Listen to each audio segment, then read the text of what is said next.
The man who built community radio in Denton, from a shoebox transmitter in his living room to a 24/7 freeform FM station with over 50 volunteer hosts. Today I'm sitting down with Peter Salisbury of KUZU Radio. Denton's got it all: the food, the music, the art, and of course the people. And behind every corner there's a story worth sharing. And that's what this podcast is all about. Denton's best, one conversation at a time. I'm Brad, and this is If You Didn't Know, Now You Know.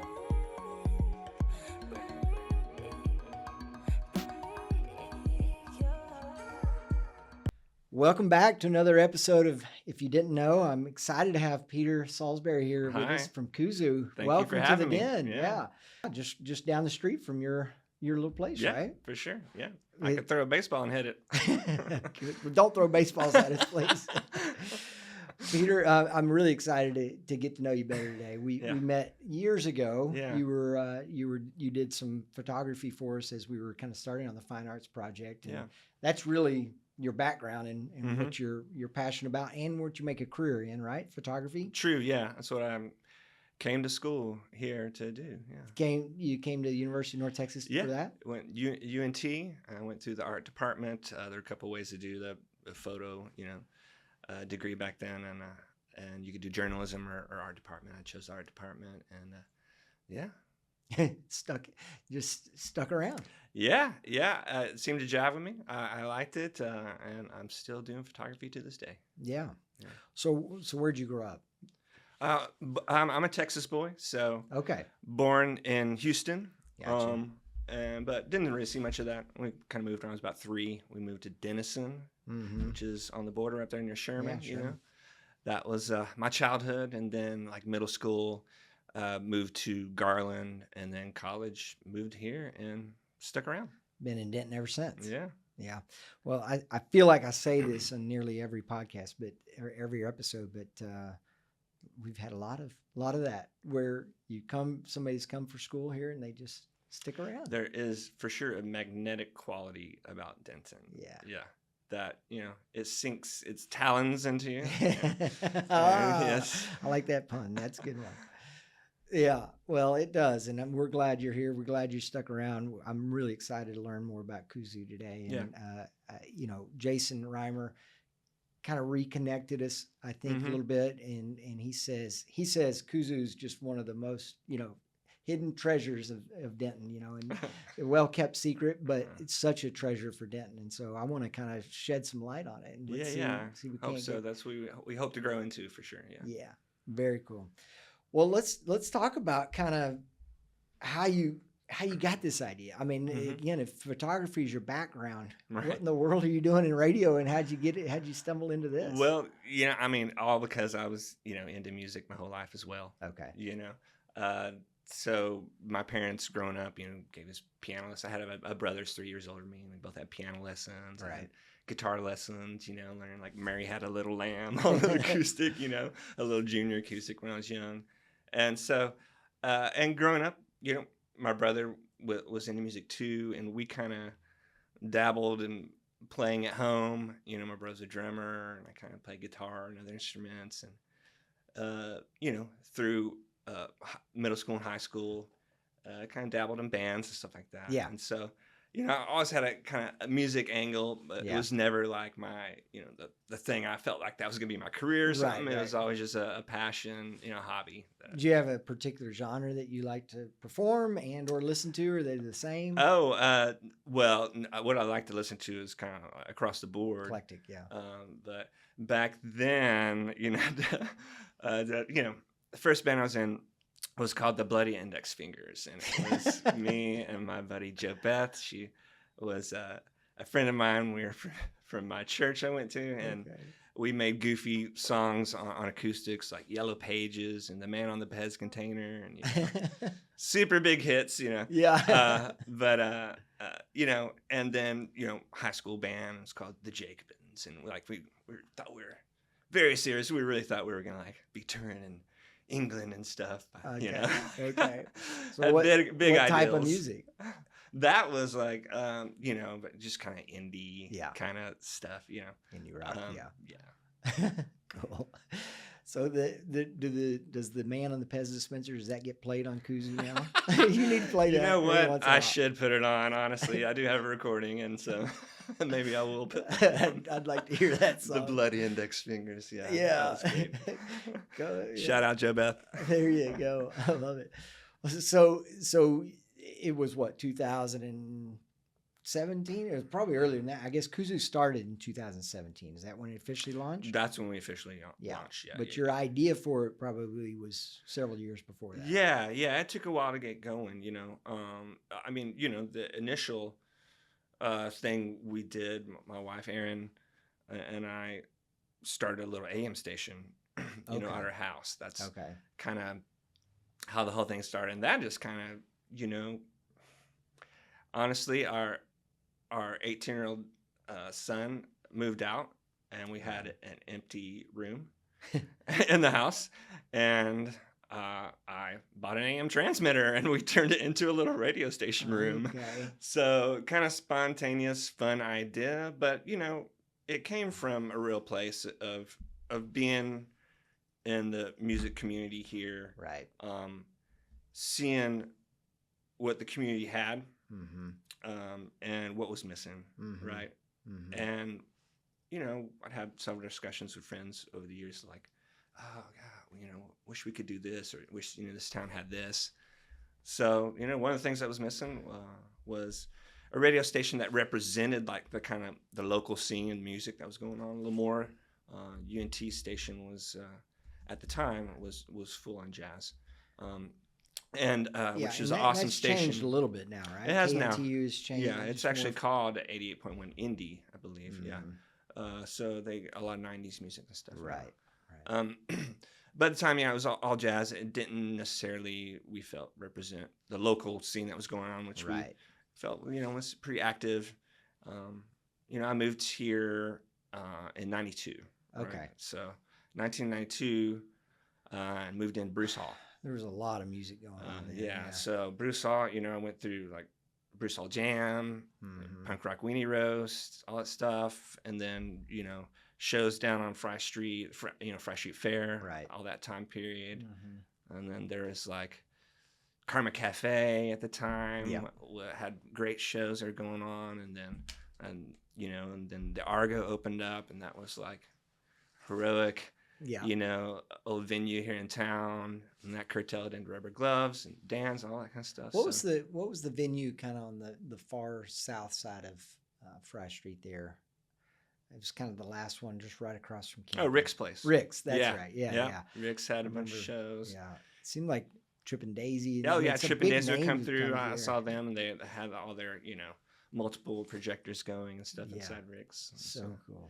Yeah. So anyway, that was and groups like the Good Bad Art Collective doing Mm-hmm. events and stuff at times. So I was that was the environment I was growing up in and Mm-hmm. getting inspired by. Right. And so when it came time, when I felt like I could maybe contribute something back, that's what I thought was like, well, let's try and do radio.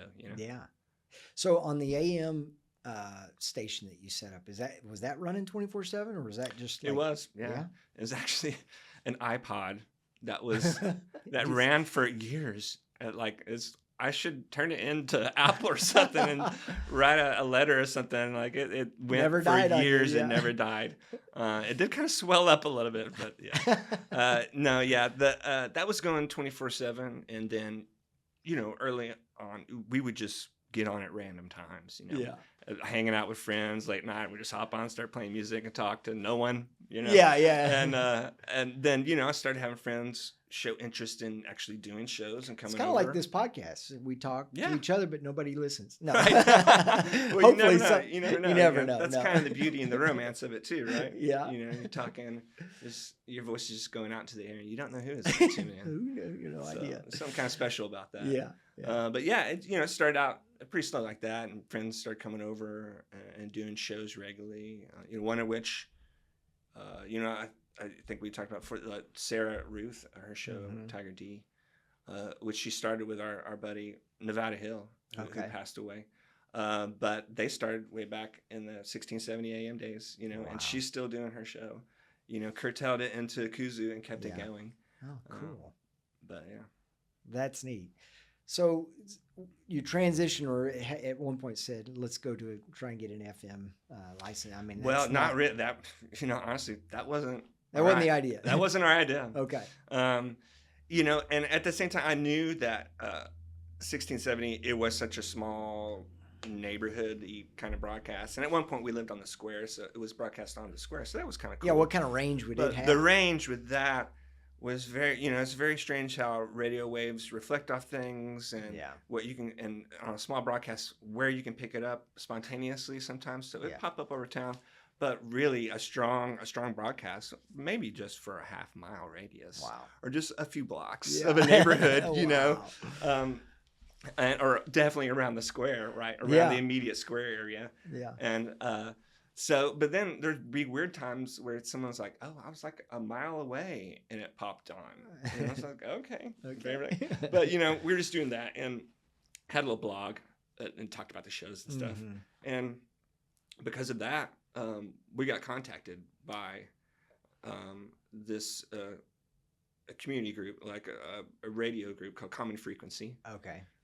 There are several different groups kind of like that, grassroots groups, trying to culminate ideas of, getting local voices back on the radio. Okay. In this atmosphere that we're in, where conglomerates own just thousands of stations and everything sounds the same. Right. So they saw what we were doing. And they're like, "Hey, there's a window coming up. There's an opportunity. Let me see what you're doing on small AM. It's like you can actually get a real licensed station, and let us tell you about it." So that's where it kind of all them reaching out to us. Well, that's neat. Yeah. That's really neat to know that you at least got heard far enough away. Away. Yeah, someone notices. Yeah. Somebody notices. That's really cool. So they kind of help you with the process, because I'm sure it's not an easy process to get that license. Yeah, right? So for AM, anybody can kind of just say, "I'm going to start." Well, yeah, I didn't explain that too much. So the transmitter I got for AM was under regulations called Part 15. Okay. So FCC put out regulations Part 15 transmissions, which allows anyone to transmit without a license if you're under certain constraints, right? Yeah. And one of those is wattage. So that shoebox, transmitter was 0.1 watt, so 100 milliwatts, and that's the limit it can do. And the antenna could only be like a certain length, and the ground, the grounding lead, you could only be certain length. All these regulations, And we tried to abide by those and do it like legit, because honestly, there were, I knew other people. There's someone up in Oklahoma. Norman that was doing pirate radio back then. Was kind of some people were doing getting illegal equipment without license and trying to broadcast as long as they could before they got pulled down. It was like, I mean, that sounds romantic, but I didn't want to get pulled down. I wanted to build something that could last. Yeah. So you stayed under that. I know those constraints, and honestly, like didn't Part require 15, license. Something you'll maybe even in real estate you've used this. Like sometimes the real estate guys they'll put a little transmitter outside of a house and say tune into the station, and you can hear the info. Or you'll see going down the highway, you'll see tune into this. The Christmas lights that are set to music, right? Maybe. Stuff like that, and different.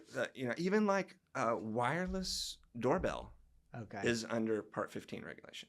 Okay. So Okay. So they took that regulation, and this one guy built a beefed up transmitter to make it usable for like a quote unquote community radio, small AM radio station. So that's what we used. Okay. So to go from that to really trying to get licensed as an FM station, that was a much bigger deal. Yeah. Quite a leap, right? Yeah, quite a leap. There, and that's when they informed us about what we could apply for. Yeah. Which at the time was brand new, right? So it's an LPFM. So that's what we are. Stands for low power FM station, low power frequency modulation. Okay. And so a quick relation to like that 0.1 watt we were allowed with the AM. So LPFM station allows you 100 watts. Oh. So quite a bit more from what we're doing on AM. Yeah. But still vastly under what a station like UNT's station can do. So, LPFM like us is capped at 100 watts. Well, the station UNT is 100,000 watts. Wow. 100,000. Okay. That's why theirs goes. And that really just translates into how far. Translates to range, basically, is your wattage. Yeah. And so they basically, it was Common Frequency, the people that reach out to us, Mm-hmm. Prometheus Project, and these other groups that lobbied in Congress for a long time to make this possible, Mm-hmm. against the larger broadcasters' wishes. Yeah. I think it was around 2000 is when this idea LPFM actually came into regulation and into bills in Congress, and right after they kind of came forward with a bill and made that a reality, the National Association of Broadcasters lobbied in Congress and got it shut down for like a decade, for like 10 years. Is that right? Wow. And then it wasn't until 2010 when it kind of came back, and there's, I think, the Community Radio Act. Mm-hmm. It got passed in 2010, and it, solidified it. That's when, these groups started reaching out to people like me. Mm-hmm. And so, and in 2013 is when the window was going to open for us to apply. I see. So they started, working with us towards getting that application going. Lots of, radio engineering involved, which they help with. They helped us with. So when did you start the process? What year did you start the process? They contacted us just for 2013. So just right around then is when the KUZU project officially kind of started. So it took 4 years to get that license. Oh yeah. So there was along, the process of application, Right. and then going through that, and then what you get is a license, a permit, Yeah. to build the station. Okay. Right, and they give you like 18 months. Here's this 18 months. You got to build it in this time period. Okay. You can ask for extension if you want. You get one extension. Mm-hmm. And then once you build it out, and you are ready to go when you start your broadcast, then you tell them, you just notify them, it's like, hey, we're running, we're going. Wow. And they get you your license. Oh, wow. Yeah. So that had to taken quite a number of hours and lots of time for you to dedicate to getting Lots of time. Yeah. A lot of time. For all of us, it wasn't just me. At this point, Yeah. I'd pulled in a whole team of my friends that are now part of the board, Mm-hmm. and we, from once I got the application going, we all started working on the project and building out, the foundation for it and what it could become. But the application process definitely had some help with the numbers. So you're a nonprofit. KUZU's a nonprofit, right? Yes, sir. You didn't have to be a nonprofit to do this. You don't. Well, you do. Oh, you do? You don't have to be a 501c3. Okay. You did. There were requirements to get LPFM license. You had to be a nonprofit with standing in the community, so you Okay. couldn't just create it right away. I see. Lots of other things that there were checkpoints that gave you good marks, like, are you going to have a studio, right? Are you going to have an official studio site and all that kind of stuff? Is it going to be open to community, and all these different things, like check. Mm-hmm. But yeah, and so that was part of the process of applying for the license. Yeah. And so you established that nonprofit. You've got, like you said, some of your friends that kind of jumped on the board and helped you out, and still do. I mean, Yeah. still operate now as a Oh, yeah. nonprofit. And Yep. really, most of the funding, or I guess all the funding, comes through. Most of it's from membership. Yeah. From listeners out there. Thank you so much, y'all. Thanks. I'd say we pull in about 30,000 a year from membership, and a little bit augmented in there from a few events that we throw throughout the year, and then a little bit more from merch sales and stuff, merchandise. And so, right around 40 or so, maybe on a good year is where our budget is, and that allows us to pay for everything. We pretty much skate by breaking even every year. So you're not drawing a large salary from this. No one is drawing a salary, right? Nobody's getting paid no at one's all. getting paid at KUZU. Everyone that works for KUZU or does a show on KUZU does it on a completely 100 volunteer basis. Yeah, so That's cool. yeah, all the money that people donate directly goes back into funding the project. Yeah.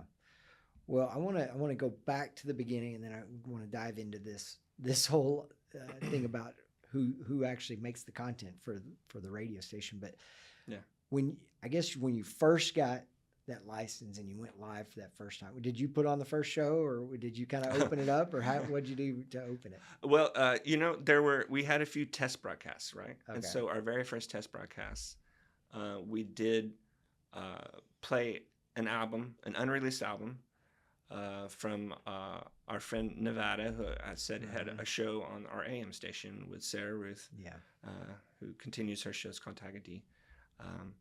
That was her partner in crime on her show in 1670. He passed away. He was in a band called Blooded Head, and passed away before the album got released. And so for our first test broadcast, we decided to air the album. And so we played it and drove around, went to the far extent of the broadcast, and it was a pretty special moment. I'm sure. Just for, wow, it sounds great. Yeah, it's clear. This is working. This is working. Yeah, amazing. And then also, thinking about Nevada, him being on the air, wishing he could have been there in that moment with us, So it's bittersweet, but very special moment. Yeah. I bet. Yeah. I bet. And then, that first day, I was a part of, the initial broadcast. We had some songs lined up to kick off the day, and that first 24 hours, for sure, at least, it might have been even more. We played all local music, all Denton-based music. Okay. And wanted to set a precedent for that we were here to represent and support the music community in this area, like no other station has done before. Cool. Yeah. So tell me, let's go now to where your content today comes from. I know you've got various producers, and like you said, none of them are paid. They're all just kind of wanted, they apply to do this. What's the process? And anyone can do this. I invite all of you. You can go to KUZU.FM, look on how to apply to become a producer for KUZU. You can just apply, come up with an idea for a show. Several questions on how to explain what your idea is and stuff, but and you send that in about once a year. We'll look through all that. We don't edit out people. We invite anyone who turns in an idea, we invite them to the first training session, give them an idea of what they're getting into, and it's just a matter of that. Just a few training sessions, we get you hooked up with a mentor, and then you get on the air. More quickly and keeping it, everyone's very green when they get on there, and it's like you slot a little nerve-wracking. Kind of when you start them, you slot them like in the middle of the night, and then they get moved up, or how does whatever their work? slot is their slot. It's kind of like throwing them in the pool to teach them to swim. So they say, "Hey, here's the idea for my show. I think they tell you when they'd like it to do it." Yeah, based on our current schedule. Yeah. And we try and work with them with their schedule and stuff, and you can also people can get on and do a live show. Some people come in live. Yeah. Some people do pre-recorded. So then in that respect, it's possible to do a slot, like if you had to work or something, you can have a pre-recorded slot and automate your metadata and all that kind of stuff. So people kind of work into their schedule, and we work with everyone to try help them get on. And so, what's the commitment from a producer that wants to do a show? Is it? How long is the show? How often? Are they? Well, the options that most people pick from, we offer like an hour or a 2-hour show, and nothing really shorter. Although we did have Peggy Hinkle-Wolf, who used to be with DSC. She had a local news show, which is more like a 5 to 6 minute segment that she would do each week. So we're fine with that and open to any ideas. Honestly, that's someone brings to the table. But generally, it's like an hour or 2-hour show, and weekly. Weekly. It could be weekly. It could be bi-weekly or bi-monthly, however you want to think about it. Yeah. Or once a month. Okay. We're cool with that. Yeah. If that's all you can devote is one show a month, we are happy to accommodate. Yeah. And so you have producers taking you 24/7 right now. Various producers, or are y'all filling in some gaps? There are gaps. Yeah. We could look on. Basically, our morning is starting to fill up, and then from around 3 or 4 to midnight is pretty full. Yeah.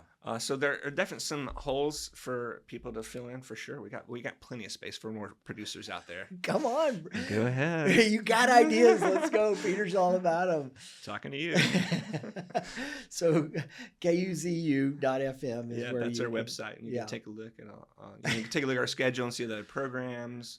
Think about how your idea might fit into our current programming. Yeah. And so you mentioned earlier before the show, we were talking about mostly music, but there are some kind of talk radio components, or I guess typically it's maybe they're talking about the songs and then they play them, that kind of thing. Oh, sure. Well, we definitely encourage our producers to not just get on and make a playlist. We want, the whole point of the station is so that people can hear local voices. Mm-hmm. That's part of the ideal of an LPFM and what our purpose is of our nonprofit. It has an educational component to it. Man, I got some ideas. I'm hoping other people have got some ideas. This is quite a hidden treasure that I'm excited to learn more about and kind of dive But like into. you said, there's a lot of music-based shows. You know, we do some interviews and stuff. But yeah, we're open to any idea. So if you want to be a broadcaster or producer, here we go. Now's your chance. You've got a real shot at it. For all you budding theater people, come up with a radio play or something. Oh, that'd be fun. I don't know. There's all kinds of ideas, that people have kind of tossed around that haven't been produced yet. Mm-hmm. So there's tons of room for growth on KUZU.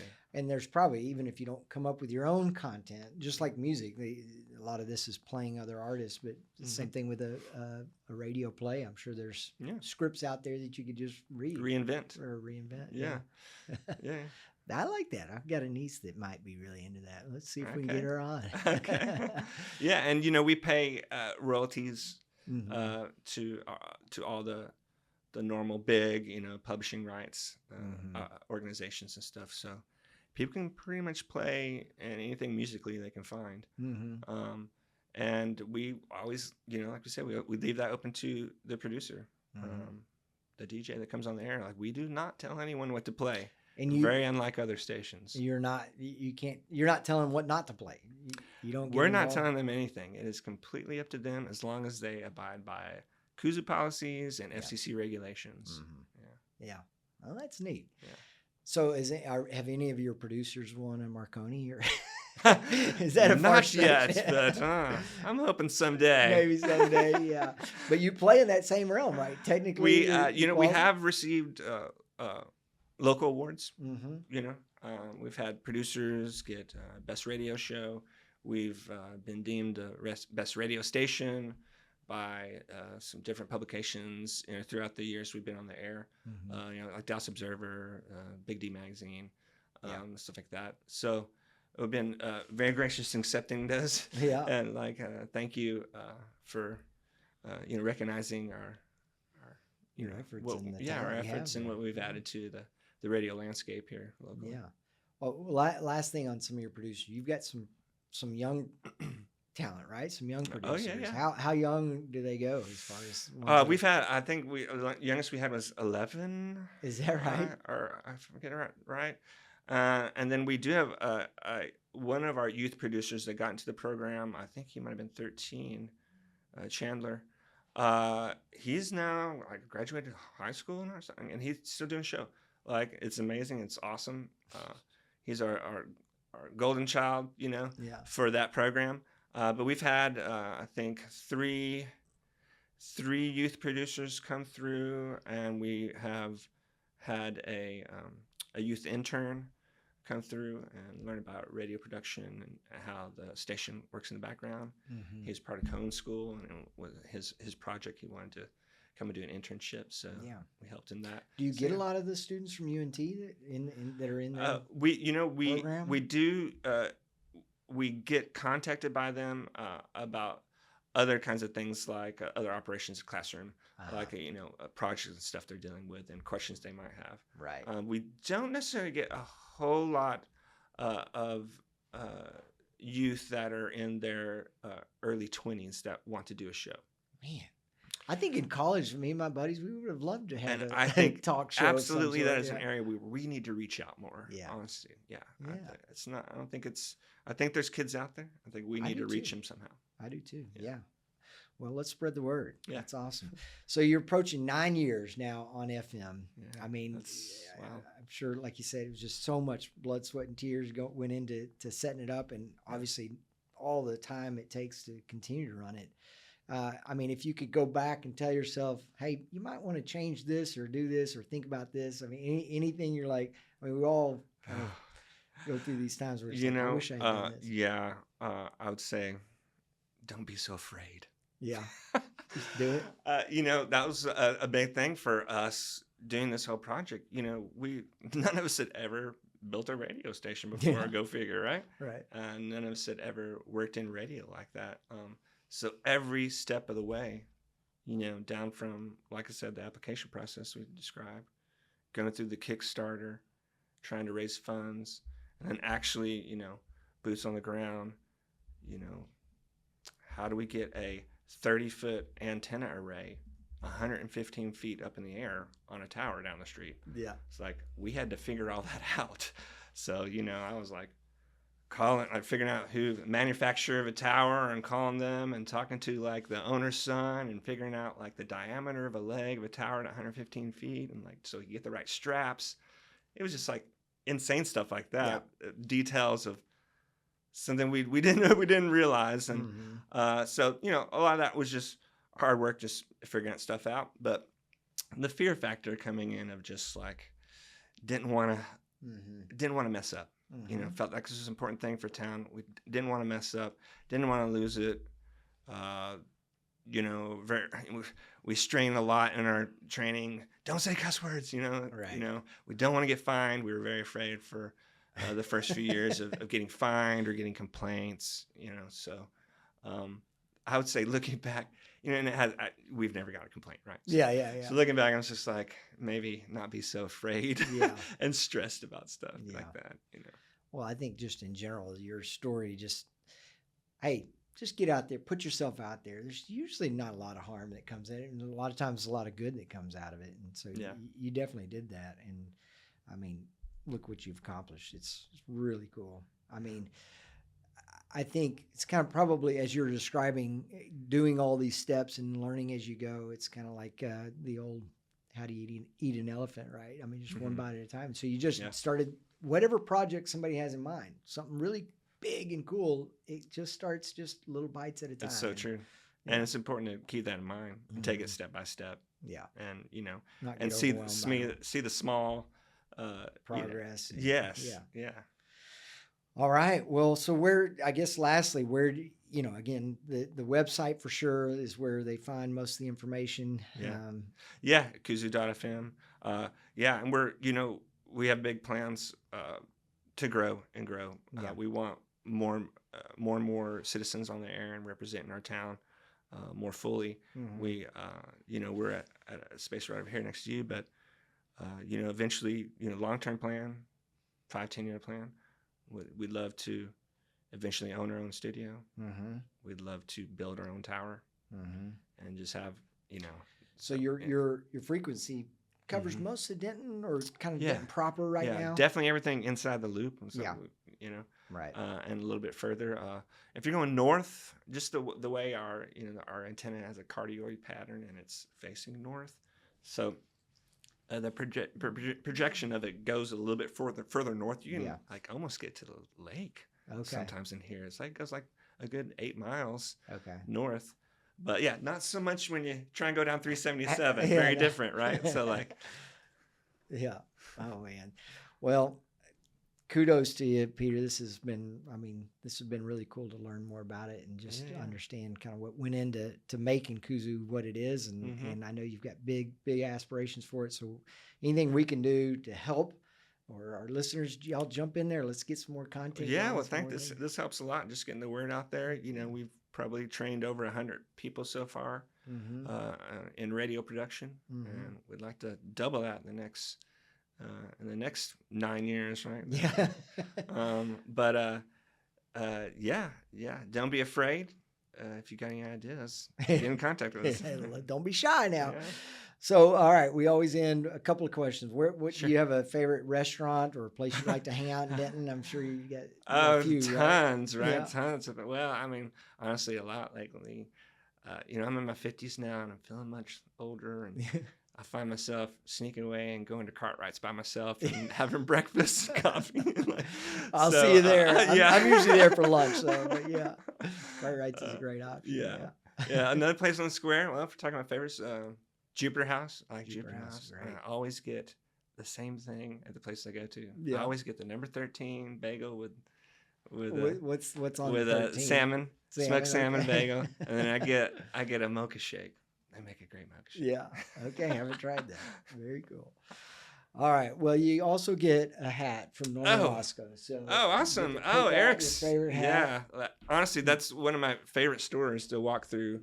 On the square is Norman Roscoe. Great merch. How cool! Where you going? I get to pick one of those. You get to pick one. Oh, hell yeah! I gotta do the DTX. Yeah, right? That's so cool. It's too much like MTV for you to not go there. I right? know, right? It's a We're cool trending it hat. right now. Look at that. Thanks, Eric. There you go. And all the folks at Norman Roscoe. That's right. Looks good on you, Peter. Thanks for joining us. If you didn't know Peter Salisbury and KUZU Radio before today, now you do. Thanks for joining us. Thank you.